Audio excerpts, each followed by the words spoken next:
New customer எப்படி add பண்ணுறதுன்னு பார்த்துடலாம்.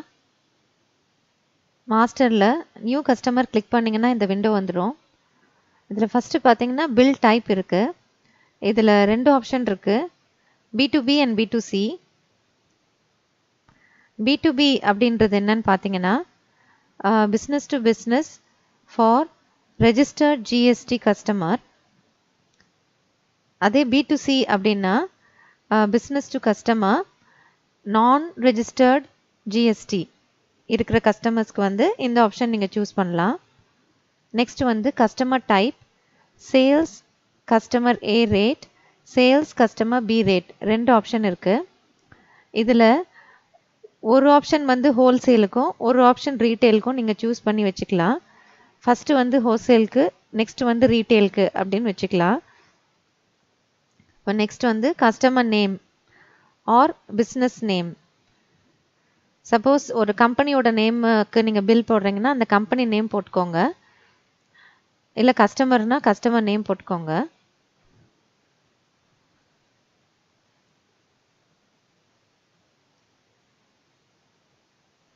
அட்ரஸ் என்டர் பண்ணிக்கலாம்.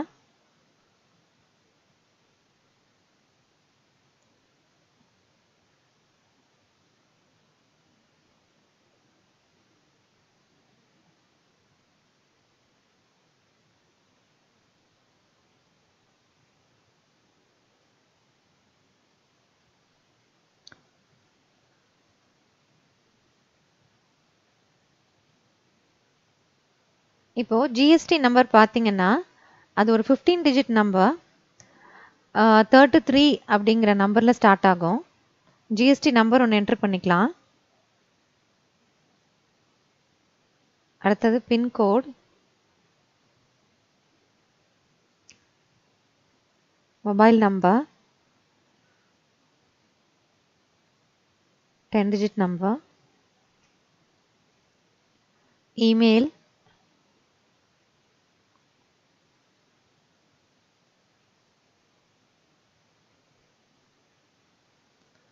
அடுத்தது ஆதார் நம்பர்,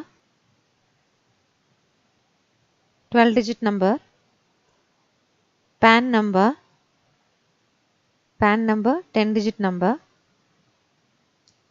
ஸோ இப்போது இந்த கஸ்டமரோட ஃபுல் டீட்டெயில்ஸ் என்டர் பண்ணியாச்சு, சேவ் பண்ணிக்கலாம். இப்போ நெக்ஸ்ட் கஸ்டமர் என்ட்ரி போடலாம். இவங்களுக்கு சேல்ஸ் கஸ்டமர் B ரேட் அந்த ஆப்ஷனில் வச்சுட்டு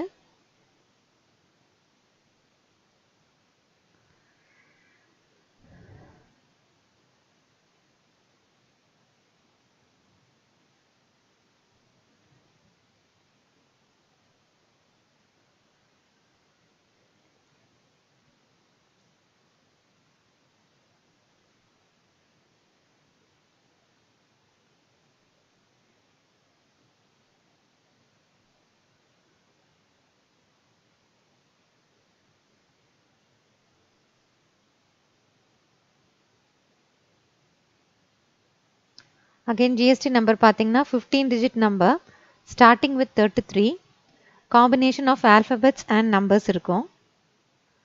அடுத்தது பின்கோட்,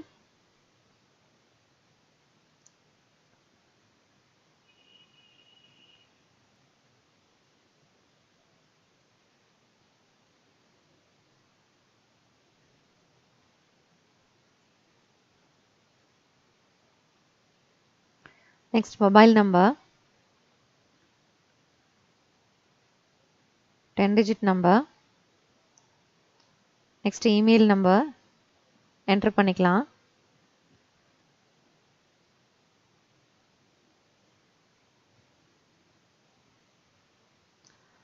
அடுத்தது ஆதார் நம்பர், ஒரு 12 digit number.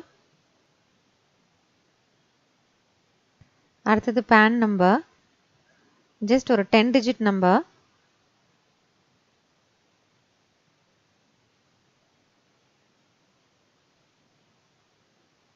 Combination of alphabets and numbers இருக்கும். ஸோ சேவ் பண்ணிக்கலாம். இப்போ 2 கஸ்டமர்ஸ் ஆட் பண்ணியாச்சு. இப்போது நீங்கள் கஸ்டமர் லிஸ்ட்டில் போயிட்டு பார்த்தீங்கன்னா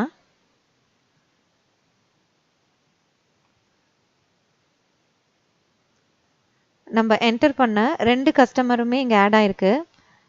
Nisha, Risha. Sales A rate customer type 1, sales B rate customer type 1. Suppose நீங்கள் இந்த 2 கஸ்டமரையும் எடிட் பண்ணணும் அப்படின்னா இந்த எடிட் ஆப்ஷன் கிளிக் பண்ணிங்கன்னா இங்கே போயிட்டு நீங்கள் எடிட் பண்ண வேண்டிய எல்லா விஷயமும் எடிட் பண்ணிவிட்டு திரும்ப சேவ் கொடுத்தீங்கன்னா அது எடிட் ஆயிரும். அதே மாதிரி எனி நம்பர் ஆஃப் கஸ்டமருக்கு எடிட் பண்ணிக்கலாம். இப்போ ஒரு நியூ சேல் போட்டுக்கலாம். நியூ சேலில் ஃபஸ்ட்டு கஸ்டமர் நேம் என்ட்ரு பண்ணிவிட்டு ஒரு ப்ராடக்ட் ஒன்று பர்ச்சேஸ் பண்ணிக்கலாம். ஸோ சேல் என்ட்ரி நீங்கள் போட்ட உடனே பார்த்தீங்கன்னா இங்கே ரேட் வந்து 500 rupees காமிக்குது. ஸோ இந்த ரேட் வந்து ஜஸ்ட் செக் பண்ணிக்கலாம். நம்ம காட்டன் சாரியோட சேல்ஸ் கஸ்டமர் ஏ ரேட் பார்த்தீங்கன்னா 500 rupees இருக்குது. ஏற்கனவே கஸ்டமர் லிஸ்ட்டில் நம்ம பார்த்த மாதிரி இந்த பர்டிகுலர் கஸ்டமர் வந்து சேல்ஸ் ஏ ரேட்டு, அந்த டைப் கஸ்டமரோட சேல்ஸ் ஏ ரேட் தான் இங்கே காமிக்குது. நெக்ஸ்ட் வந்து இன்னொரு நியூ சேல் போட்டுக்கலாம். Next customer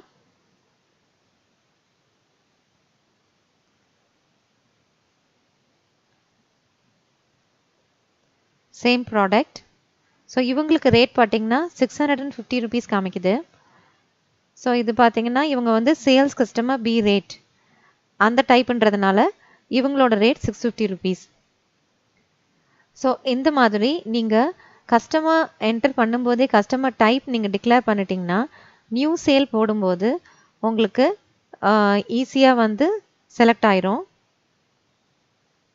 so inclusive and exclusive rate வந்து ஈஸியாக உங்களுக்கு சேலில் கிடைக்கிறதுக்காக நீங்கள் customer A or B type select பண்ணிட்டீங்கனாலே உங்களுக்கு சேல் என்ட்ரி ஈஸியாக இருக்கும். ஸோ இந்த இன்க்ளூசிவ் ரேட் அப்படின்றது ஏன் காமிக்குது அப்படின்னா நம்ம செட்டிங்ஸில் இங்கே டிஃபால்ட் டேக்ஸ் ரேட் வந்து இன்க்ளூசிவ் ரேட் செட் பண்ணியிருக்கோம்.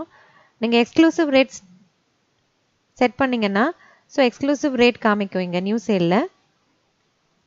அதுக்கேற்ற மாதிரி நீங்கள் செட் பண்ணிவிட்டு நியூ சேல் என்ட்ரு போட்டுக்கலாம். ஸோ நியூ கஸ்டமர் என்ட்ரு பண்ணியாச்சு.